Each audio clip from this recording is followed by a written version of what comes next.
Baik, selamat malam teman-teman.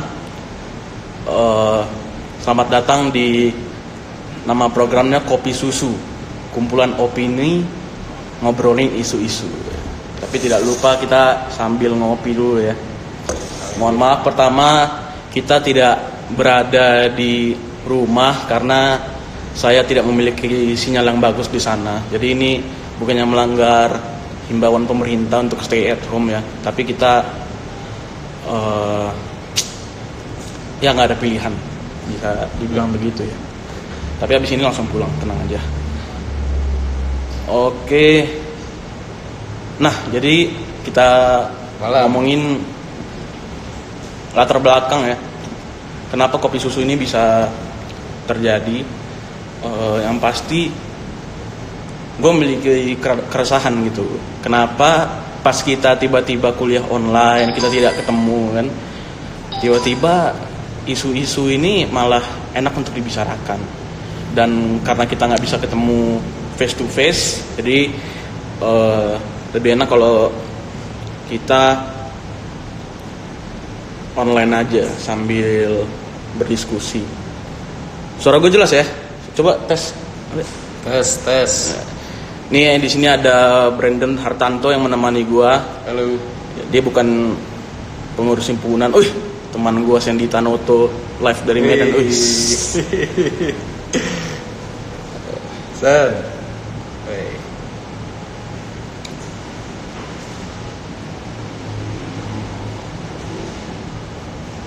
Jadi kenapa topiknya sexual harassment? Itu karena belakangan ini kita karena kita nggak bisa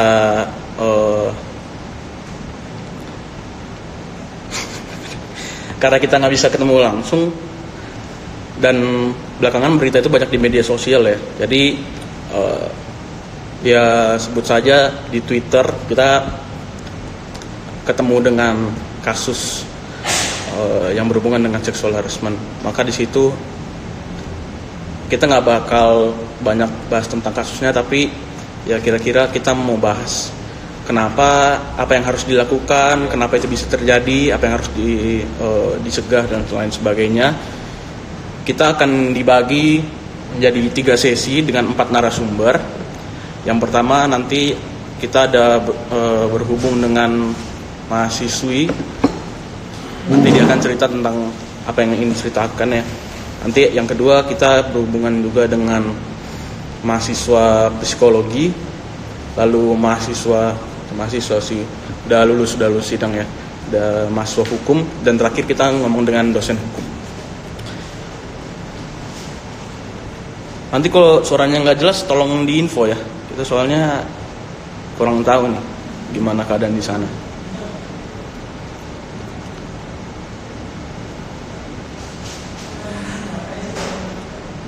Jadi 20.05 kita sudah mulai kita dengan narasumber pertama ya. Siapa narasumber pertama? Narasumber pertama nanti dia memperkenalkan dirinya sendiri.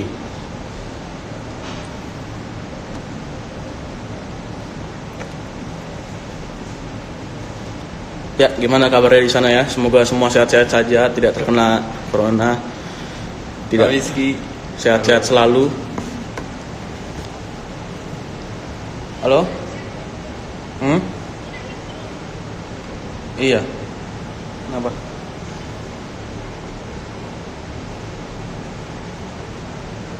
Udah 20.05 nih.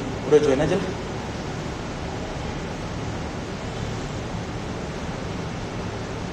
Ini udah 20.05. Inilah patut sama timeline kita. Bang Silo. Udah.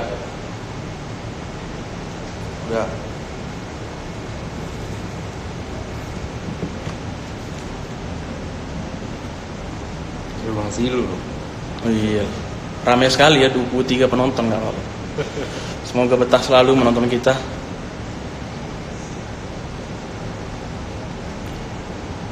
Oke, Jadi sekali lagi pertama-tama ini kita akan membahas dengan narasumber pertama tentang sexual harassment. Dia akan menceritakan ini udah ada nih.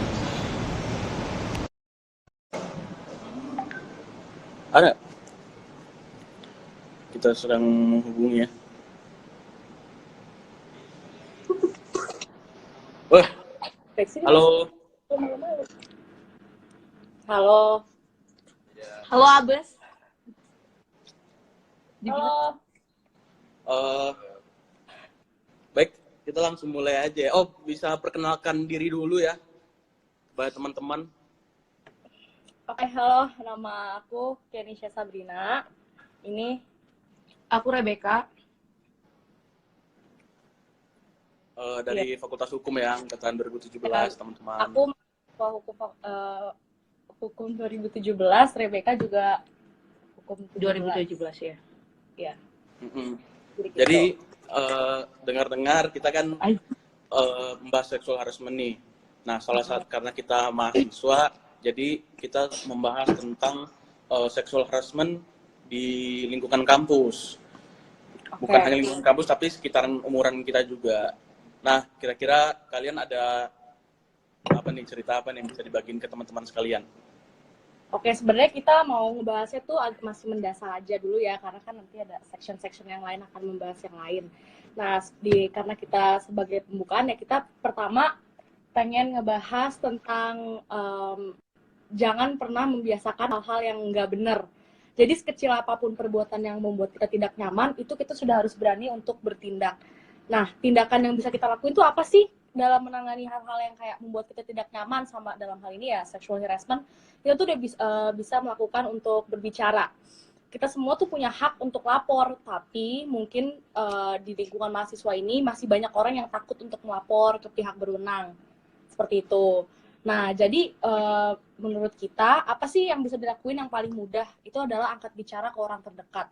Ya kita tahulah kalau mahasiswa milenial ini, anak-anak muda, pasti kita mayoritas akan bercerita ke sahabat kita. Bener nggak? Menurut kalian gimana? Bener kan? Kayak, tapi apakah menurut kalian berbicara dengan sahabat itu yang paling efektif? nah itu dia, sebentar. Jadi ketika kita berbicara sama orang ataupun itu sahabat, misalnya kita sedang menceritakan tentang suatu masalah, tentang curhat, pasti orang akan bisa menilai dong kayak apa yang dilakukan orang lain kepada kita tuh wajar atau enggak. Intinya dari situ kita bisa tahu batas wajar seseorang memperlakukan kita, karena orang lain kan bisa menilainya seperti itu. Itu adalah yang paling gampang untuk dilakuin, bener-bener kayak ibaratnya kayak itu udah di paling dasarnya gitu. Dasarnya. Jadi jangan biarin hal-hal kecil yang kayak dianggap sepele sama orang-orang yang kayak lu dipukulin doang, lu digituin doang udah nangis. Ya hal-hal itu yang bakal nanti jadi besar gitu. Nah, dari situ ini dari segi pelaku dan korban ya, berlaku untuk keduanya ya. Iya, berlaku untuk keduanya. Nah, kalau berdasarkan pengalaman gue ya, kalau kita tuh manusia kan diciptakan satu mulut dan dua telinga.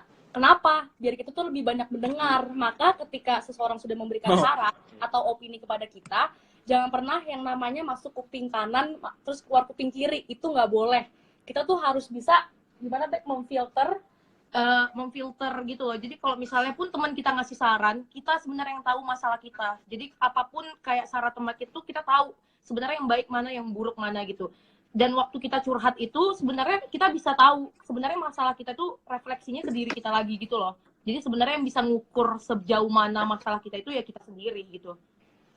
Kayak gitu. Ya. Nah, sekarang kan kita udah ngebahas nih dari dasarnya, ketika kita sudah ada sebuah permasalahan, kita bisa paling dasar itu cerita ke sahabat.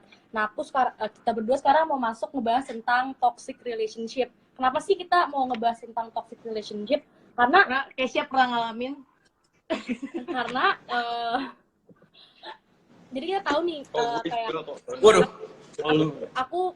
Aku mengkutip salah satu dari artikel yang dipublikasi sama Time Magazine, itu berjudul How to Tell If You're in a apa sih tuh? Dari sisi pelakunya memang bakal cerita ada opini.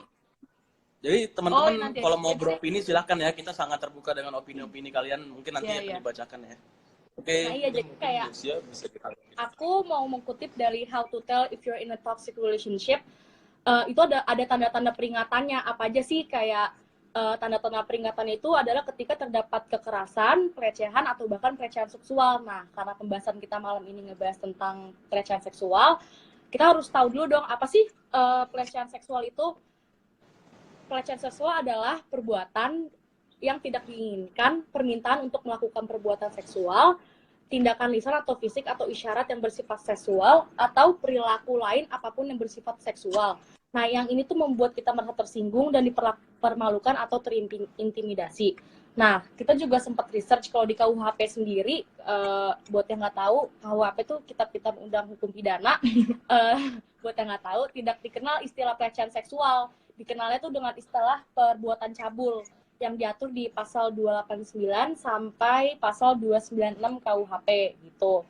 Nah, istilah perbuatan cabul ini dijelaskan sebagai perbuatan yang melanggar rasa kesusilaan atau perbuatan lain yang keji dan semua dalam lingkungan nafsu birahi kelamin. Artinya dari definisi yang ada di KUHP itu segala perbuatan apabila itu telah dianggap melanggar kesusilaan dapat dimasukkan sebagai perbuatan cabul.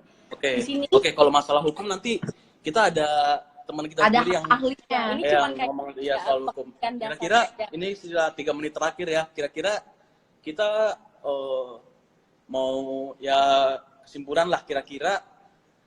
Jadi apa nih yang dari pengalaman kakak sendiri yang kira-kira mau disampaikan ke orang lain agar tidak terjadi ke depannya untuk menghadapi toxic relationship? Kalau kalian nggak Oke, sendiri ini gitu. unsur pentingnya dulu ya. Apa sih unsur penting dari pelecehan seksual itu? Ada ketidakinginan atau penolakan.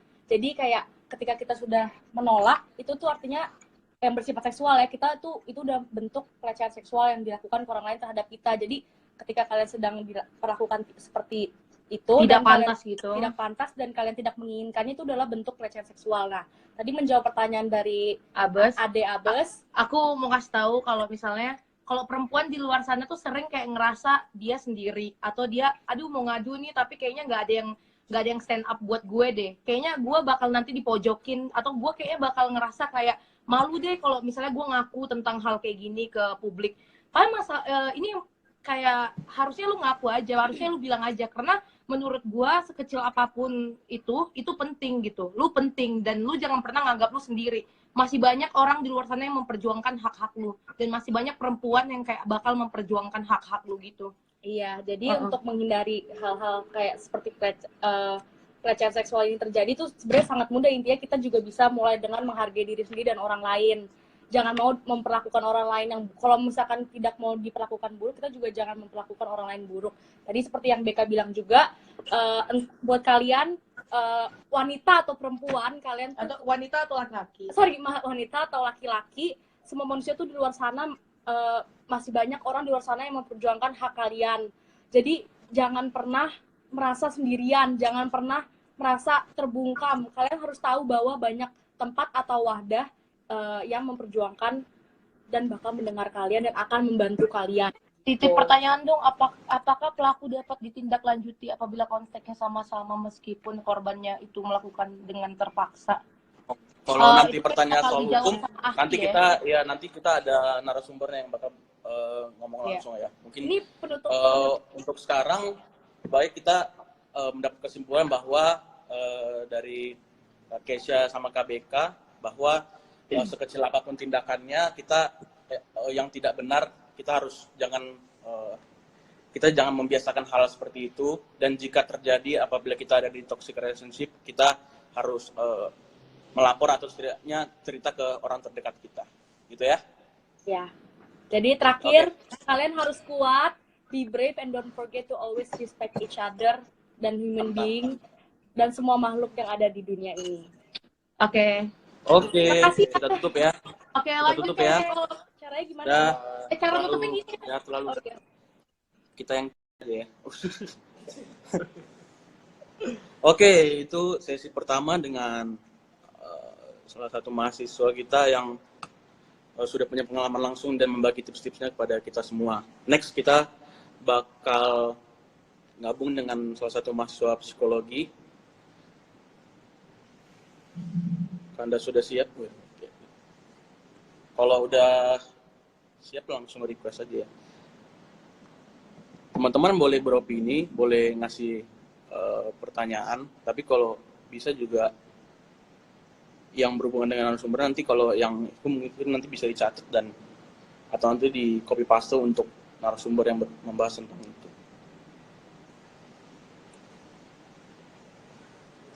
Gimana tadi sesi pertama harusnya sudah mulai membakar sedikit ya, udah mulai membakar jiwa di dalam hati. Kita di sini sama-sama setuju bahwa sexual harassment bukan hal yang patut untuk dilakukan, dan kita di sini sama-sama ingin mencari solusi agar ketemu nih langkah yang tepat agar teman-teman kita di lingkungan kampus khususnya Kayaknya tadi tidak terjadi. kayaknya tadi yang sesi pertama itu menurut gue sendiri sih lebih titik beratkan sama budayanya ya. Iya emang. Oke, ini kita go live ya. Michael Angel live dari Poso. Mantap, Michael Angel. Aduh, keren banget. Halo. Halo. Halo. Bisa perkenalkan diri terlebih dahulu ya kepada teman-teman. Ya, aku Nadia dari Psikologi 2018. Oke, Nadia. Kira-kira Nadia dari sudut pandang psikologi sendiri, ilmu psikologi, kadang-kadang kita nggak tahu nih kalau kita tuh dapat sexual harassment, kita nggak tahu klasifikasinya, atau kadang-kadang kita ngerasa tapi kita nggak tahu mau cerita ke orang lain tuh dengan cara apa. Mungkin bisa jelaskan kira-kira kalau dalam ilmu psikologi itu ada berapa jenis sih yang namanya sexual harassment itu? Ya, kalau misalnya sexual harassment itu kan itu sendiri kan merupakan tindakan seksual atau pelecehan yang tidak diinginkan. Abis itu macam-macam bentuknya tuh ada banyak ya, bisa secara lisan maupun fisik ataupun isyarat, macam-macam. Terus juga yang menjadi hal tersebut menjadi sexual harassment atau pelecehan seksual itu tuh yang bikin korbannya merasa dipermalukan, terintimidasi atau tersinggung kayak gitu. Terus Jadi biasanya apapun kalau menurut kamu apapun bentuknya, jika itu sudah melukai apa tadi tersinggung dan lain-lain, faktor-faktor itu udah termasuk sexual harassment. Merendahkan lah gitu. ya, jadi kalau bentuknya sih kita bisa lihat dari 5 ya. Mesti ambil lihat catatan sih Oke. sebenarnya. Jadi ada fisik itu tuh bisa secara sentuhan, pegangan atau hal yang lain. Habis itu juga secara lisan itu ucapan verbal atau apa namanya yang menyinggung bagian tubuh, atau bisa juga secara isyarat, misalnya gerakan tubuh, tatapan mata. Lalu juga visual itu menunjukkan gambar pornografi walaupun lewat media gitu, itu pun juga bisa disebut sebagai sexual harassment.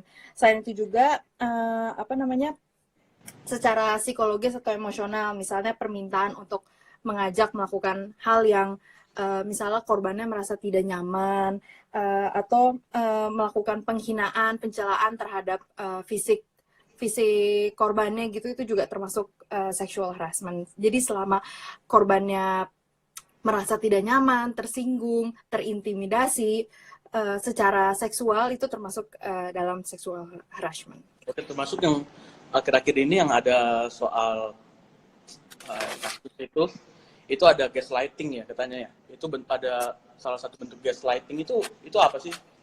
Kalau bahasa Inggris kan artinya apa sih? Korek api. Lampu korek gas api. kan?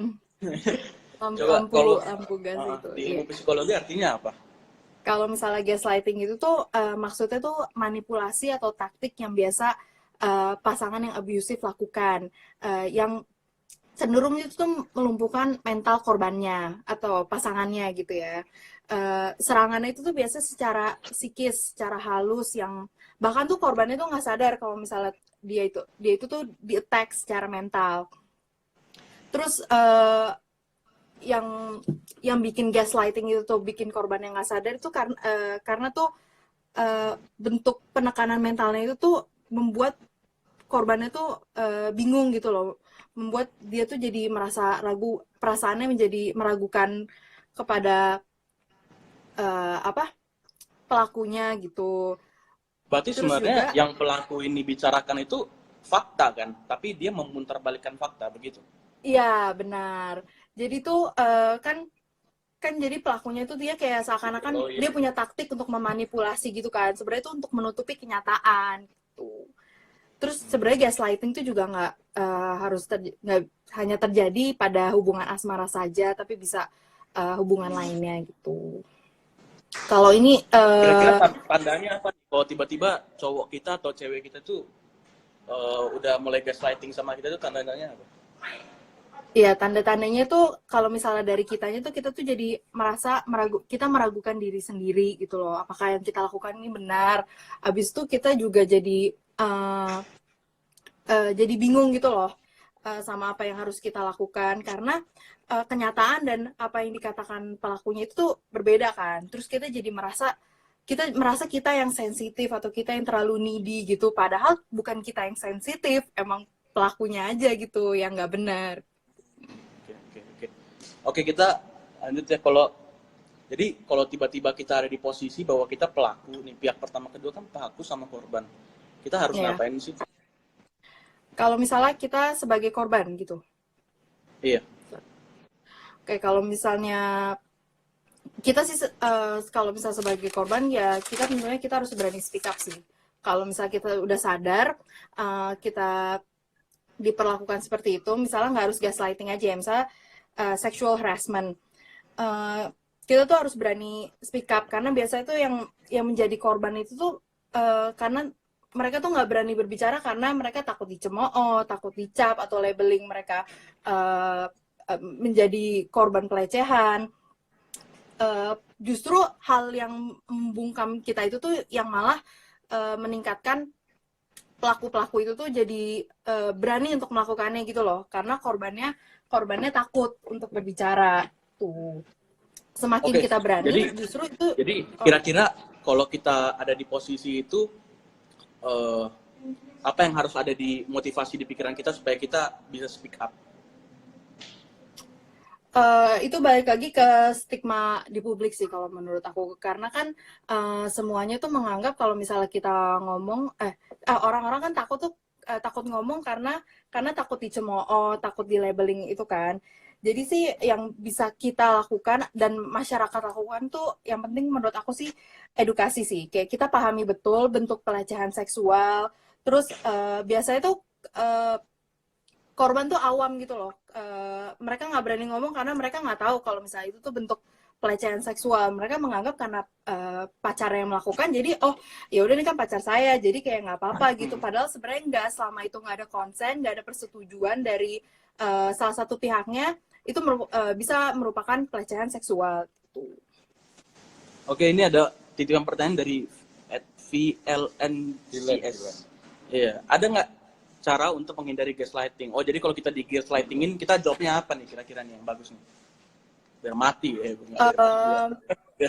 Mungkin kalau misalnya kita ada di posisi korban, kadang suka sulit sih, karena kan karena biasanya tuh orang yang menjadi korban gaslighting tuh mereka tuh bisa termanipulasi karena mereka udah takut kan sama sama pelakunya. Jadi kalau misalnya kita ada di posisi itu, untuk menghindari gaslighting, kalau menurut aku kita harus berani speak up, berani berbicara, berani tegas untuk menolak suatu hal. Terus kalau kita udah merasa ada hal yang nggak benar di antara hubungan tersebut, kita harus berani ngomong sih, kalau menurut aku gitu. Oke, yang penting speak up ya, itu hal penting ya dalam menghadapi sexual harassment ini. Oke, kita masuk di 2 menit terakhir ya. Kira-kira sekarang nih kalau kita di posisi di mana teman kita atau keluarga kita itu, cara menghadapi korban ini gimana sih supaya kita kadang-kadang takut salah langkah atau tiba-tiba bisa bikin dia baper atau justru malah stres. Kira-kira langkah yang baik apa? Yang dapat kita lakukan ya. Kalau menurut aku sih hal pertama yang paling penting adalah empati. Kita coba bayangkan kita menempatkan posisi kita di orang tersebut. Kita nggak bisa nyalain orang tersebut kayak, lagian sih bego, kok mau sih digituin, udah tahu dia kasar, kenapa masih dipertahanin. Tapi itu pasti banyak pertimbangan kenapa itu orang mempertahankan kan. Jadi kita empati, kita nggak bisa semena-mena menyalahkan mereka. Habis itu kita juga menerima dia, jangan memberikan komentar yang negatif, jangan ngejudge, karena hal tersebut justru makin memperburuk mentalnya korban tersebut kan. Selain itu juga biasanya kan yang menjadi korban gaslighting itu tuh karena pelakunya itu tuh kayak memenuhi neurotic needs atau kebutuhan yang secara mental yang dimiliki korbannya kan. Nah dengan itu makanya mereka tuh cenderung masih mempertahankan. Nah dengan itu kita sebagai orang-orang terdekatnya tuh bisa memberikan kebutuhan needs secara emosionalnya tersebut kepada korbannya. Jadi nggak cuman dari pelakunya aja gitu. Sama yang terakhir empower sih, memberikan edukasi dan empower kalau korban-korban dan orang-orang di luar sana kalau misalnya kita itu tuh harus berani menyikapi sexual harassment ini, berani speak up biar orang-orang perempuan di luar sana tuh sadar kalau misalnya mereka nggak sendiri yang mengalami hal-hal seperti ini gitu. Oke, kira-kira udah ya, itu aja pertanyaannya. Kira-kira ada kata-kata terakhir nih? Masih ada 1 menit terakhir. Apa ya? Ya intinya sih apa yang kita bisa lakukan gitu nggak harus untuk korban atau pelaku, untuk masyarakat luas sih. Edukasi sih menurutku itu penting banget. Kita harus pahami betul bentuk-bentuk dari pelecehan seksual biar dengan itu tuh kita bisa mencegah dan menyelamati korban-korban yang terkena jadi korban sexual harassment tersebut, dan berani menegaskan untuk berani speak up, jangan mau Speak up ya, dibunuh. itu yang paling penting. Speak up. Oke, thank you. Oke. Bye, sehat selalu. Thank you ya. Ya. Baiklah, teman-teman, itu speaker kedua kita. Sama, kira-kira hampir sama ya poinnya, bahwa kita harus berani speak up ya.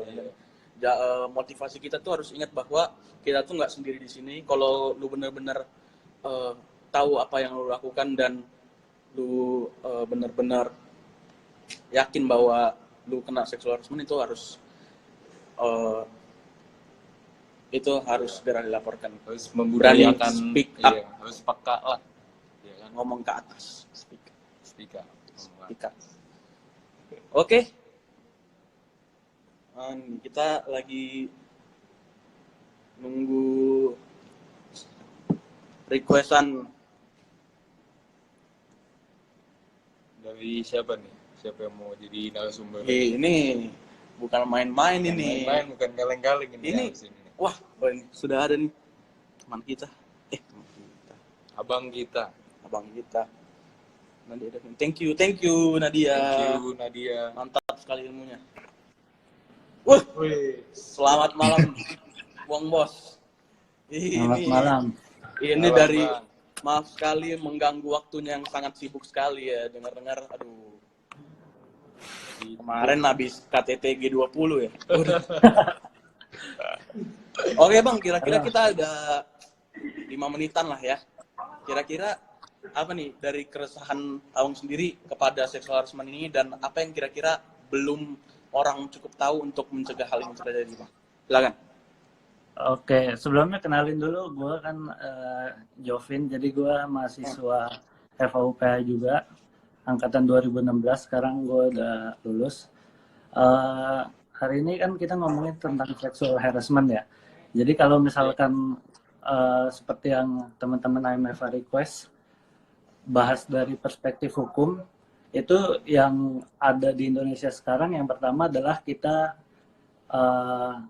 menghadapi keadaan minimnya pertama produk-produk hukum yang melindungi kita semua warga negara Indonesia ini dari kekerasan seksual. Jadi secara produk-produk hukum yang ada itu sangat minim gitu untuk mengantisipasi sebenarnya tindakan-tindakan seksual harassment ini yang udah berkembang dari waktu ke waktu.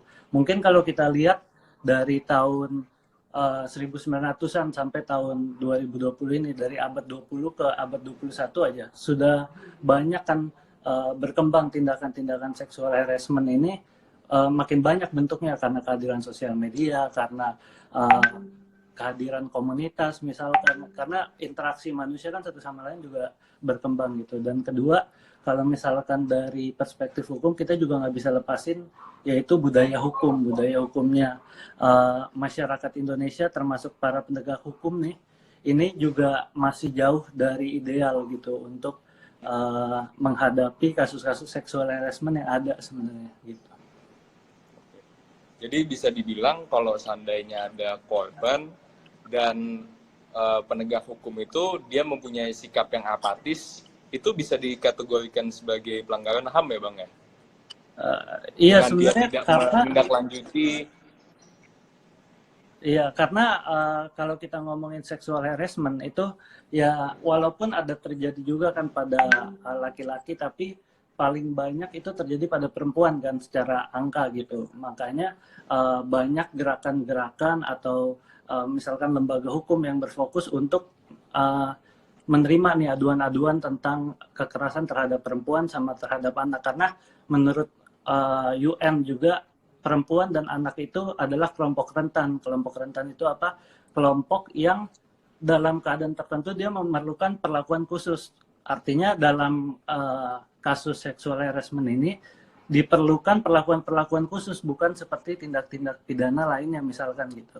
Kita memerlukan yang namanya, mungkin udah pada sering dengar, perlindungan korban, dan bagaimana orientasi pemulihan itu bukan untuk menghukum si pelakunya tapi untuk memulihkan keadaan korban gitu. Jadi perspektif-perspektif itu yang sebenarnya belum ada di, pertama di produk hukum kita, yang kedua di budaya hukum kita gitu. Apakah menurut Abang RUU PKS ini jawaban mutakhirnya seksual harassment nih Bang, pencegahannya Bang? Nah, banyak orang seperti apa ya, oh sahkan RUU PKS, oke ini. Tapi emang di situ emang sangat berperan. Saya juga udah lihat isi RUU-nya, dan emang itu sangat memperluas hal-hal yang tidak disampaikan di KUHP ya. Iya. Tapi gimana tuh? Jadi kehadiran RUU PKS ini sebenarnya sedikit membenahi, tapi nggak membenahi secara keseluruhan gitu. RUU PKS ini hanya satu dari sekian banyak hal yang harus dilakukan oleh pemerintah dan oleh kita untuk misalkan RUU PKS disahkan, tapi nggak menyelesaikan semua permasalahan. Yang paling penting dari RUU PKS itu adalah apa? Pertama, dia memperluas definisi dari kekerasan seksual itu sendiri. Jadi kekerasan seksual itu bukan cuma yang berhubungan dengan persetubuhan misalkan seperti di KUHP gitu, tapi diperluas lagi. Ada kekerasan seksual dalam bentuk verbal, dalam bentuk sentuhan aja itu udah kekerasan seksual dan sebagainya. Dan yang kedua adalah teknis nih, mekanisme tentang perlindungan korban. Perlindungan korban di mana ada perlakuan khusus tadi yang seperti gue ceritakan, ada perlakuan khusus terhadap korban karena posisi dia rentan. Posisi dia secara dampak psikologisnya dia lemah, apalagi kita menghubungkan kekerasan seksual itu banyak terjadi di antara dua orang yang mempunyai relasi kuasa. Relasi kuasa itu antara misalkan dosen dengan mahasiswanya, bos dengan karyawannya, atau pimpinan dengan bawahannya gitu. Itu relasi-relasi kuasa yang sebenarnya perlu diperhatikan juga, bahwa ini adalah salah satu hal yang harus dihadapi dalam menanggulangi kekerasan seksual gitu. Oke, ini mau nanya nih Bang. Bang, jadi menurut Abang yang jadi masalah dalam penyusunan legislasi RUU PKS itu kenapa sih Bang gitu? Kenapa sampai sekarang belum bisa disahin sama DPR? Apakah harus jadi inisiatif pemerintah gitu? Nah, ini sebenarnya kalau kita ngomongin tentang RUU PKS ini dan kekerasan seksual secara keseluruhan gitu, kita tarik lagi, mungkin nanti yang ngomongin hukum lebih teknis ada Pak Rizky kan nanti. Tapi ini adalah permasalahan yang struktural gitu, permasalahan yang mengakar di masyarakat, di mana permasalahannya bukan permasalahan hukum doang gitu, tapi permasalahan di mana kita ada budaya tadi. Budaya tadi itu bukan cuma berpengaruh di aparatur penegak hukum, tapi berpengaruh di legislasi itu sendiri, di legislatif nih. Anggota-anggota DPR kita, partai-partai politik kita, itu belum ada. Kalau kita lihat dulu debat presiden misalkan, atau kampanye-kampanye partai politik waktu mau pemilu, ada nggak mereka yang bawa agenda tentang melindungi perempuan atau melindungi warga negara Indonesia dari kekerasan seksual? Itu belum ada, dan wajar aja kalau sampai sekarang kita ya mereka nggak pernah janji, kita bisa tagih apa? Artinya mereka kekerasan seksual itu untuk dilindungi itu bukan jadi prioritas mereka yang duduk di Senayan gitu, bukan prioritas mereka, dan perspektif mereka terhadap kekerasan seksual artinya mereka nggak melihat itu tadi, kebutuhan akan sebuah teknis perlindungan korban, kebutuhan akan memperluas definisi kekerasan seksual, karena mereka belum punya perspektif itu gitu. Nah, kalau kita lihat kan sebenarnya ini berhubungan juga sama politik di Korea Selatan misalkan. Kemarin baru di launching partai feminis pertama gitu di Korea Selatan gitu, yang membawa aspirasi itu perempuan. Ada juga di South Africa, di Afrika Selatan kalau nggak salah itu juga ada partai wanita gitu yang membawa aspirasi kaum rentan yaitu perempuan gitu. Dan ini yang kita belum lihat di Indonesia karena berhubungan satu sama lain nih, hukumnya nggak akan jadi kalau misalkan yang duduk di parlemen itu nggak membawa aspirasi-aspirasi atau punya perspektif tentang kesetaraan gender gitu. Mantap Bang. Oke, mungkin 1 menit terakhir nih Bang, kesimpulannya nih Bang. Salah apa pesan-pesan mutakhir Jovin Kurniawan?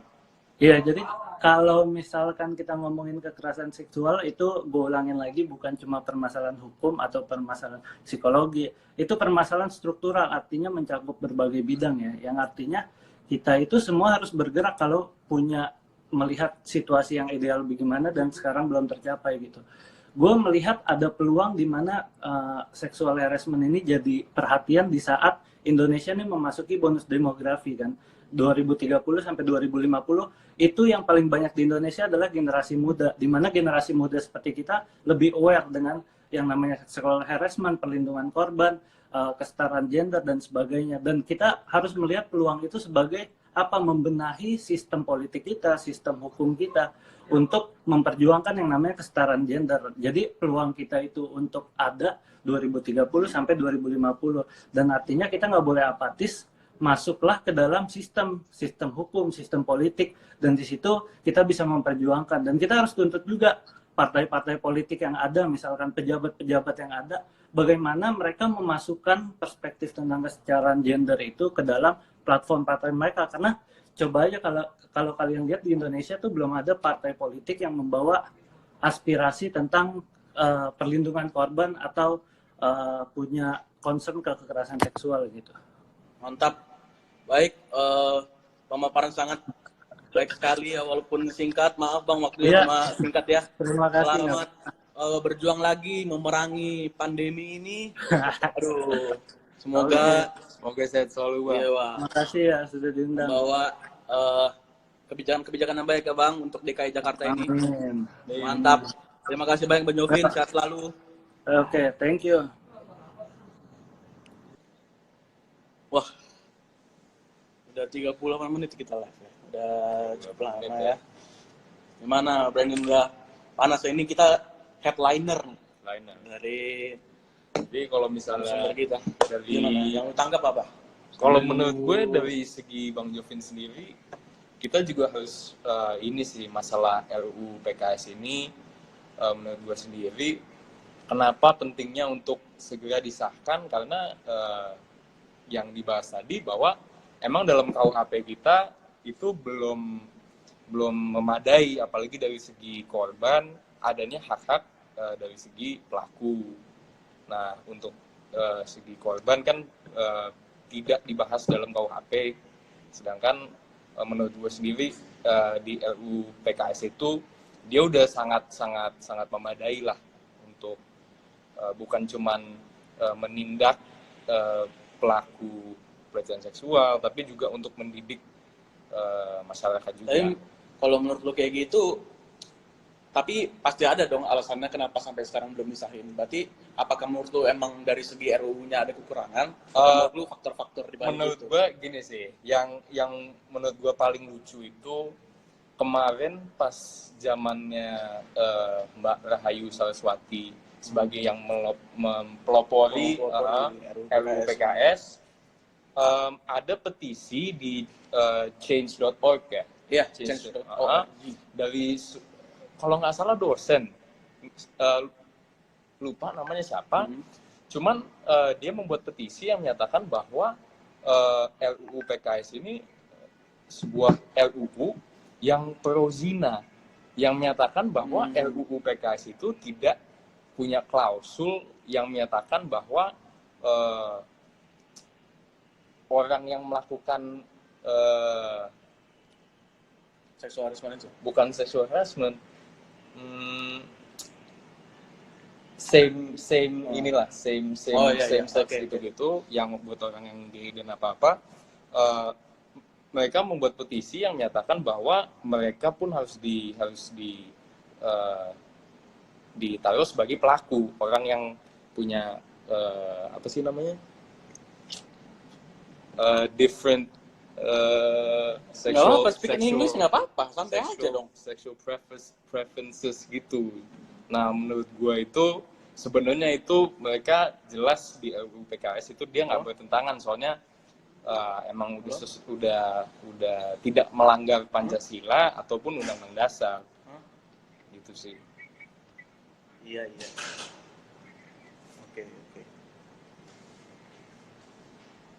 Ini kita masih nunggu ya narasumber kita terakhir untuk request, cuman belum bisa di-invite gitu nggak?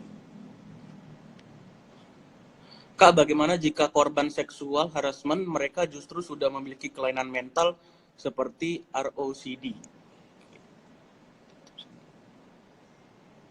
Dari Jung 12.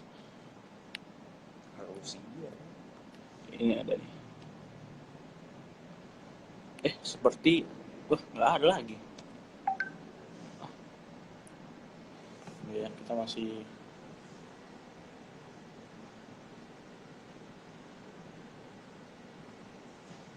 Hello.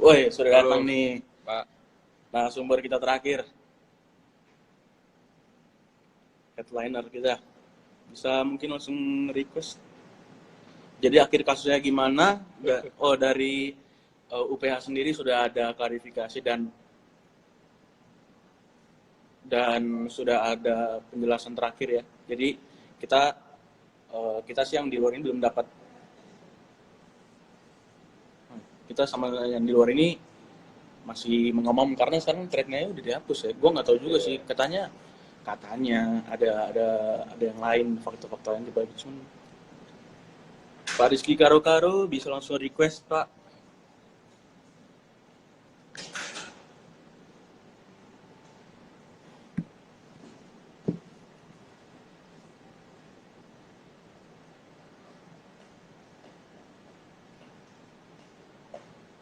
Oi.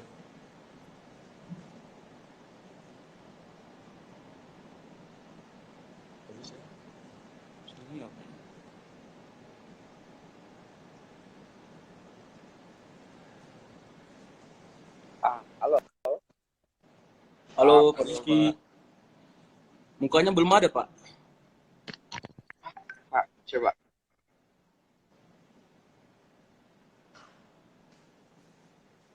Kelihatan?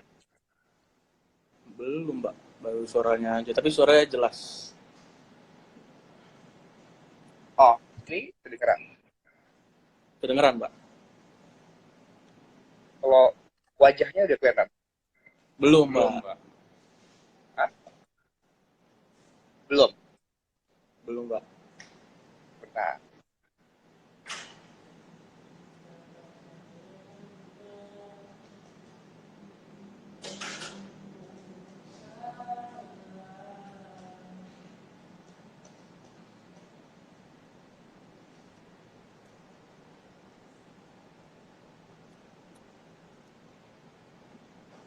Gini ya.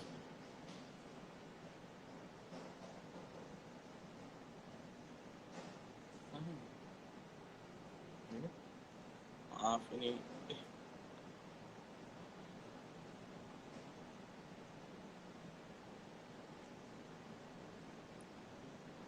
Bang Marcel Pakel, selamat malam Bang Pakel. Wah, selamat malam Pak. Halo, Abraham. Waduh, ini ada Brandon Pak, temenin saya Pak. Hai, bule. Wih, boleh. Gimana ini? Ya Pak, Clear mungkin nggak? untuk teman-teman, karena ini tadi saya ada yang dari universitas di luar UPH juga Pak nonton Pak, ada yang dari Kendari, ada yang dari Poso tadi. Mungkin bisa diperkenalkan dulu Pak bagi teman-teman yang belum kenal. Oke, oke. Ya, selamat malam semuanya, anak-anak mahasiswa dimanapun berada ya.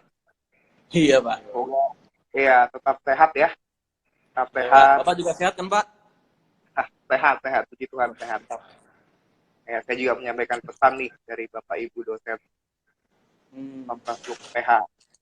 Satu, jalankan protokol ya, lalu jaga kesehatan, kalaupun pergi-pergi, contoh branded, pakai masker. Siap, Pak. Waduh. Saya nggak punya Pak, mahal Pak. Aduh, pada kosong. Ya, intinya rajin-rajin cuci tangan dan jangan lupa minum vitamin C ya. Siap, Pak. Ya, oke. Saya juga terima kasih untuk Abraham yang menginvite saya. Nih, saya sangat hormat Bapak bisa ada di live ini Pak.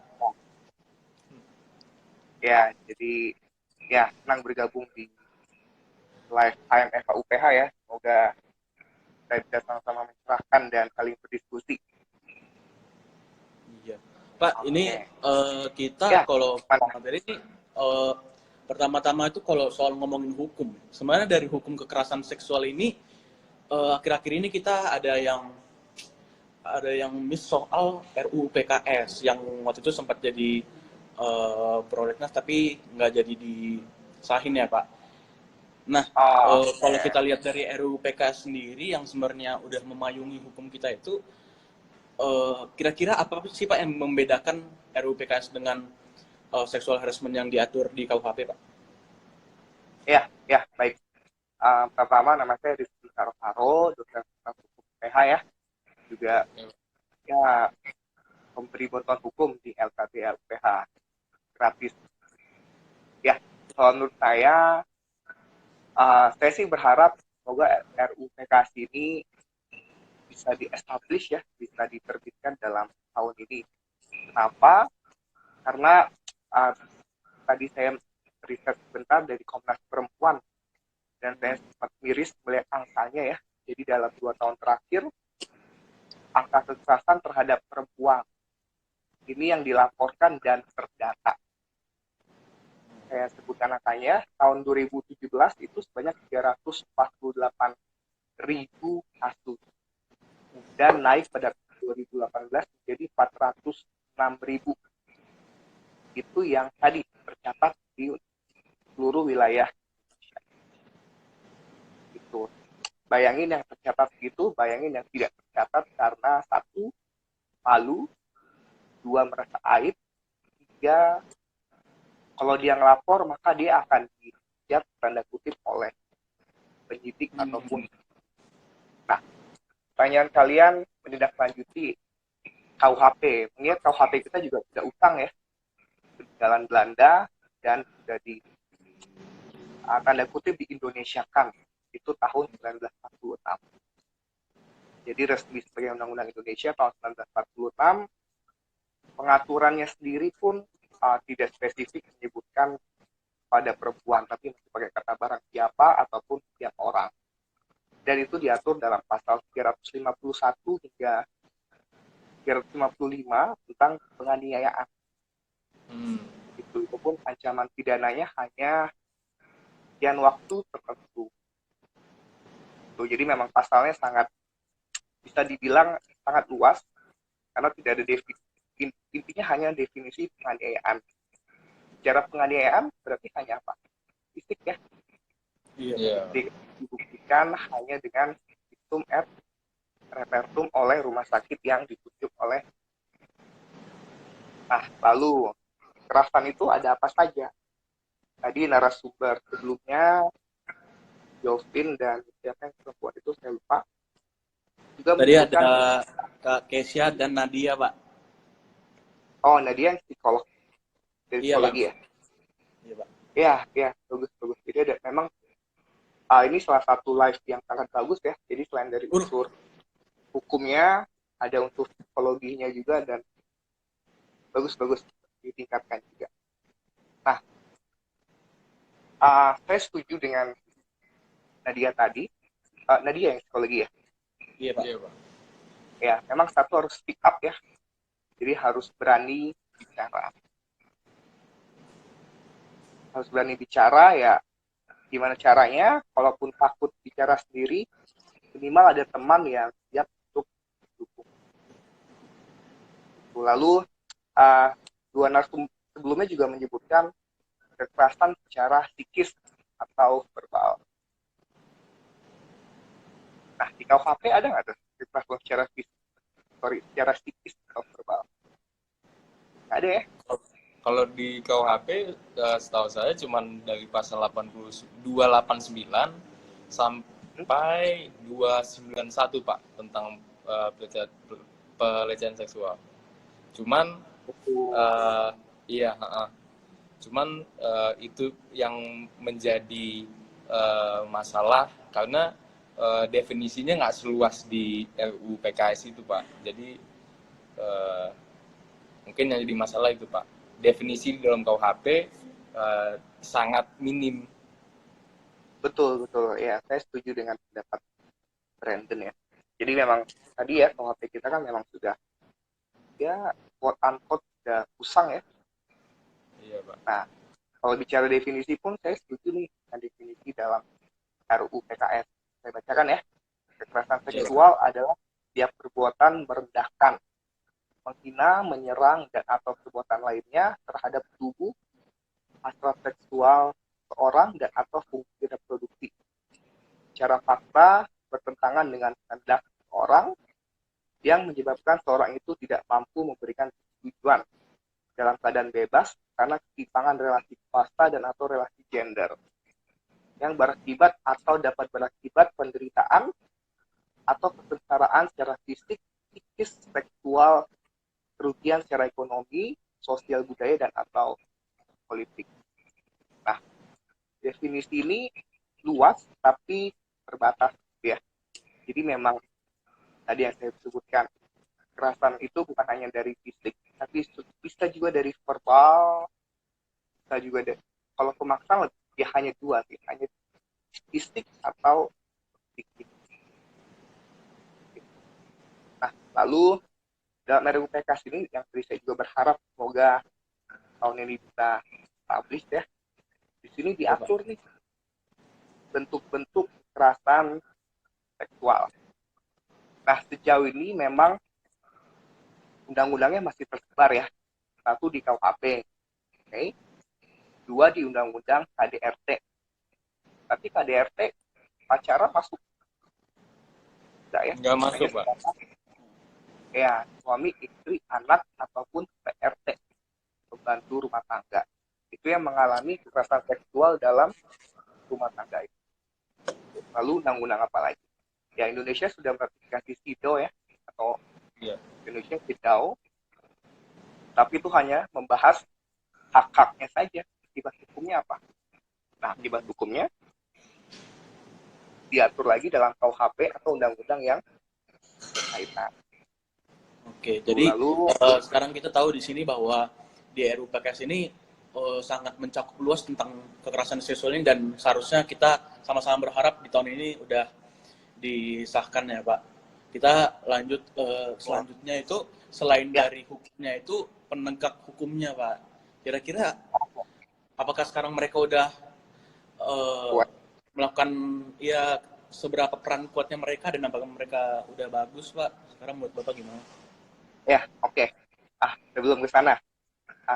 Jadi bagi teman-teman coba nanti lihat pasal 11 ayat 1. Di situ ada bentuk-bentuk kekerasan seksual.